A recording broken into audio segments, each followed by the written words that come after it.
Alaykum hammaga. Akalar, opalar, iltimos mana shu videoni ayol kishilar ko'rmaslikni iltimos qilib so'rab qolamiz, vatandoshlar. Bitta video qo'yaman, TikTokka kirdim akalar, ertalab mana shu videoni ko'rib akalar, vapshi tura olmadim chidab. Nima uchun deganda, o'zimizda o'zbek qizlar mana shu ahvolga tushyapti. Bu nima degan ahvol akalar, opalar? Videoni qo'yaman, ko'ring, fikringizni обязательно kommentariyaga yozing. Mana hozir qo'yib o'taman.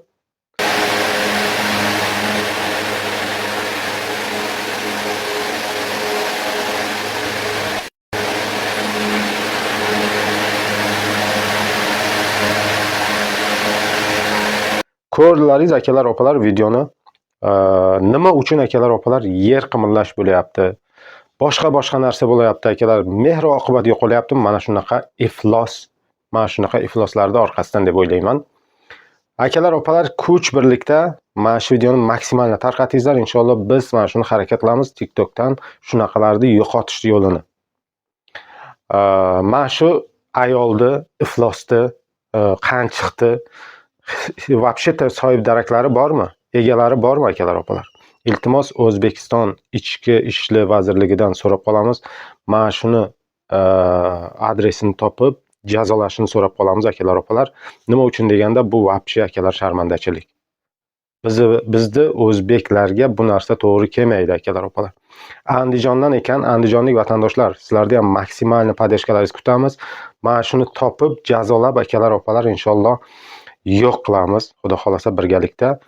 Jonlaringiz sog' bo'lsin akalar, opalar. Videoni maksimal tarqating gruppalarga va mana shu O'zbekistondan yana bir bor iltimos qilamiz, Ichki ishlar vazirligidan mana shuni jazolashini. Sog' bo'lingizlar, salomat bo'lingizlar. Video davomida yana nima qilgan qiliqlarini qo'yib o'taman. Fikrlaringizni обязательно yozib qoldiringizlar.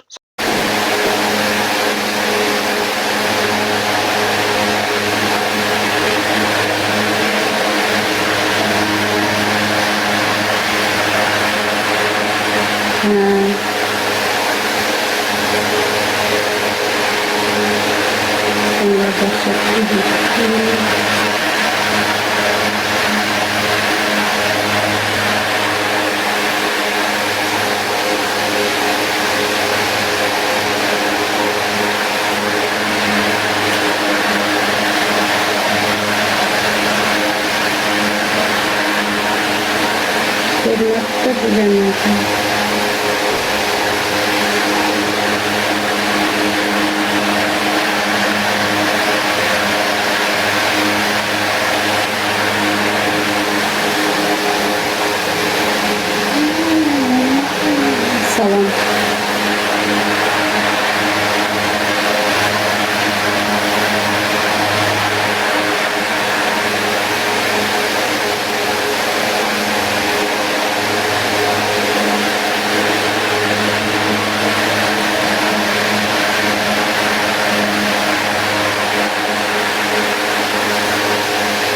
Hali sizga yaxshi.